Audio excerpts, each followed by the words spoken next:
শুভ সন্ধ্যা বন্ধুরা। সো দেখো আজকে সন্ধ্যা টিফিন বানাচ্ছি আমি। এখানে বানাবো চানা ভাজি। আমার হাজব্যান্ড অনেক ভালো পায় এই চানা ভাজিটা খেতে।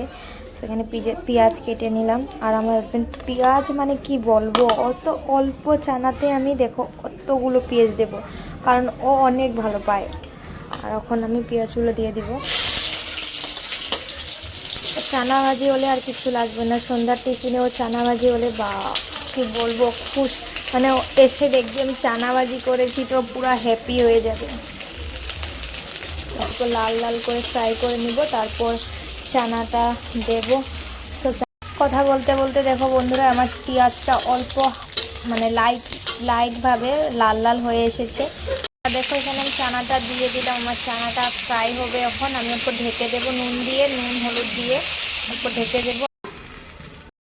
আমার চানা ভাজি হয়ে গেছে, এখন নামিয়ে নেব। আমি এখন খাওয়ার জন্য নিয়ে নিলাম। দেখো আমার চানা ফ্রাই